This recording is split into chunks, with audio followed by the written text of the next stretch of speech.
Hello guys, welcome to Talking Points Arena. Yeah, today we want to look at the Igbo traditional marriage ceremony and why it is quickly eroding in our culture today. You see, many of us that have gotten married now believe that in fact the traditional marriage is not that important, in among the rites that are celebrated during marriage.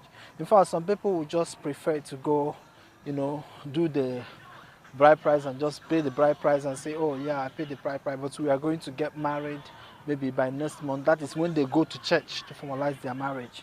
And now you begin to ask yourself, does it mean that the church wedding is now more important and in fact more relevant than the traditional marriage?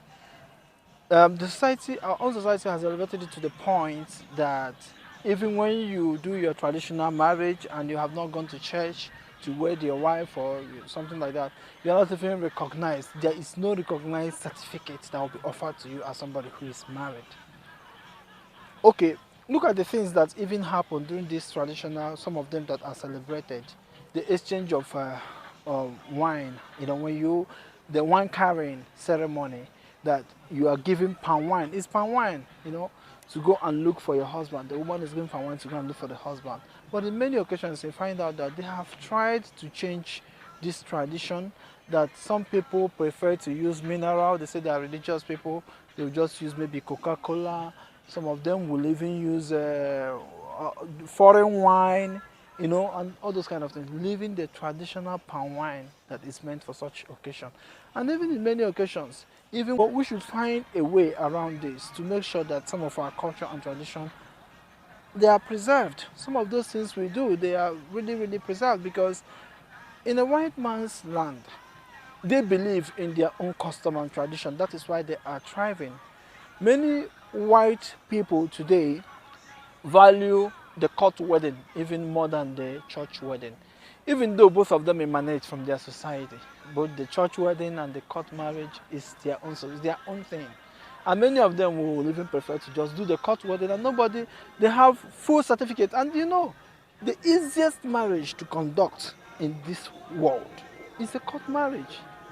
The court marriage, you can just, just come up one day, call a few friends and go to the court and get married, and that's it. Nobody approves. You can present any certificate anywhere and it's recognized.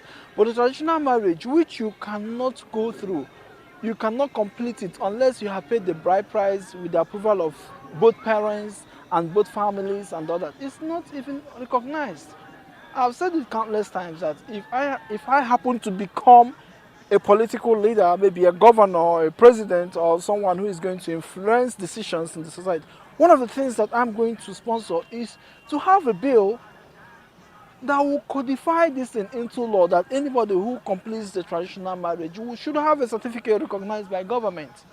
Why should we continue to reduce our own traditional institutions while elevating the foreign people's own way of life? This is really quite appalling. It doesn't really follow. You know, so when you look at it, you find out that the way people are reducing the impact, the importance, the relevance of the traditional norms, which are not fetish, is really becoming alarming. And that is why we don't have a society that we can actually be proud of. To say that, oh, I'm a proud African man, I'm a proud Igbo man, proud Yoruba man, proud Hausa man. Not in terms of being like an ethnic bigot or ethnic jingoist, but in terms of being proud of where you come from.